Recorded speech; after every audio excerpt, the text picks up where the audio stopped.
Assalamualaikum warahmatullahi wabarakatuh.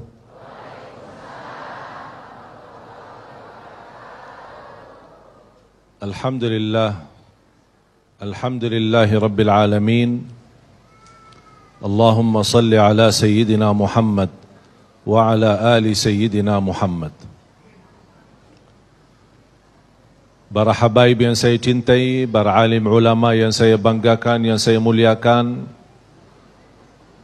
para umara yang hadir dalam kesempatan ini, ada alhamdulillah Bapak Wali Kota Jakarta Utara. Selamat datang Pak, alhamdulillah bisa bergabung bersama kita. Ada juga dari Dewan Masjid Indonesia Jakarta Utara, ada dari Majlis Ulama Indonesia Jakarta Utara. Luar biasa bisa berkumpul bersama-sama, kita hadir di acara ini yang mudah-mudahan semua kita mendapatkan keberkahan dari Allah Subhanahu wa taala. Bapak-bapak, ibu-ibu, jamaah Masjid Al-Musyawarah, kita dalam segala urusan dunia mengambil keputusan kita harus bermusyawarah. Tapi kalau dalam hal ibadah tidak semestinya bermusyawarah. Artinya kalau kita mau laksanakan kewajiban kita, masa kita bermusyawarah dulu? Allah Subhanahu wa taala memanggilkan kita untuk menunaikan salat kita 5 waktu, tidak perlu dimusyawarahkan. Kalau kita sudah mendengar hayya 'alas salah, hayya 'alal falah, segera tunaikan kewajiban kita. Kalau kita perhatikan dalam Al-Quran, banyak ayat-ayat yang Allah Subhanahu wa taala ikatkan salat dengan zakat, atau bahasa lain salat dengan infak, sebagaimana firman Allah Subhanahu wa taala di suratul Baqarah, dan saya yakin semuanya hafal. A'udzu billahi minasyaitonir rajim. Bismillahirrahmanirrahim. Alif lam mim. Dzalikal kitabu la raiba fihi hudan lil muttaqin. Alkitab ini petunjuk bagi siapa? Bagi muttaqin. Dan Allah menjelaskan sifat-sifat mereka. Kalau kita ingin meniru mereka, ingin bergabung bersama mereka, ingin menjadi seperti mereka, ikutilah penjelasan Al-Quran. Siapa sih al-muttaqin ini? Allah Subhanahu wa taala sebutkan, alladzina yu'minuna bil ghaibi wa yuqimuna as-salata wa mimma razaqnahum yunfiqun. Mereka adalah yang beriman tentang ghaib. Apa yang ghaib? Allah, malaikat, jannah, surga, neraka, segala sesuatu yang ghaib mereka percaya, walaupun mereka tidak melihat dengan mata sendiri. Dan sifat mereka alladzina yuqimuna as-salah. Beda artinya yuqimuna as-salah sama yusallun. Ada orang hanya kerjakan salat, tapi ada orang mendirikan salat. Ada 2 orang salat di saf pertama, sama-sama ruku', sama-sama sujud, sama-sama membaca Al-Quran, tetapi satu diterima oleh Allah, satu tidak diterima oleh Allah.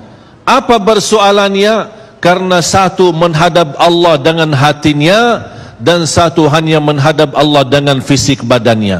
Makanya kita melihat orang yang salat dengan hatinya, nikmat salatnya, bisa tenang bacaannya, tenang rukuknya, tenang sujudnya. Beda sama orang yang buru-buru melaksanakan salat.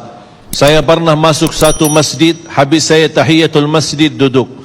Saya melihat seorang baru masuk dan juga tahiyatul masjid.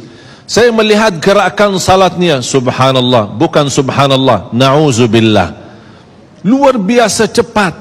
Saya hanya menangkapi bacaan gerakan salatnya. Saya baca Al-Fatihah, saya baru selesai waladdallin amin, dengan saya mencuba bagaimana bandingkan bacaan Al-Fatihah dengan salat beliau, dia sudah sampai ke tahiyat, padahal baru saya selesai surat Al-Fatihah. Salat apa ini yang kita kerjakan?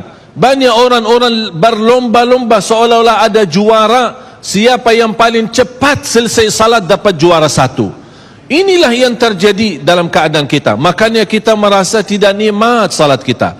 Yang kita hanya kejar seminar khusyuk dalam salat, latihan khusyuk dalam salat, sebenarnya Bapak Ibu biar faham, tidak ada perintah dalam Al-Quran memerintahkan salat yang khusyuk. Tidak ada perintah dari Rasul salat yang khusyuk. Salat khusyuk itu apa? Salat yang khusyuk hasil dari salat yang tenang. Allah perintahkan ketenangan dalam salat. Ar-Rasul SAW memerintahkan ketenangan dalam salat. Kalau sifat khusyuk adalah sifat orang mukmin yang melaksanakan salat tumaknina. Qad aflahal mu'minun alladzina hum fi salatihim khashi'un. Ketika ada seorang datang ke masjid di zaman Rasulullah sallallahu alaihi wasallam, masuk masjid, tahiyatul masjid, selesai salat, dia datang kepada Rasul mau salaman, Rasul tidak menjawab. Bahkan Rasul berkata, salli fa innaka lam tusalli, salatlah karena kamu belum salat. Dia pergi ke depan, salat lagi, selesai balik lagi bertemu Rasul, mau salaman, Rasul SAW tidak menjawab. Salli fa innaka lam tusalli, salat dulu karena kamu belum salat. Sampai 3 kali dikasih tahu oleh Rasul SAW. Akhirnya orang berkata, mohon maaf ya Rasulullah, saya tidak tahu selain ini salatku. Gimana? Kata Rasulullah SAW, fa idza qumta faqum mutma'inna. Kalau berdiri, berdiri tenang, tumaknina. Tumaknina salah satu rukun di dalam salat. Tidak sah salat seorang tanpa Al-Fatihah, betul? Sama, tidak sah salat seorang tanpa tumaknina. Baca tenang, rukuk yang tenang, sujud yang tenang, wallahi akan terasa nikmat.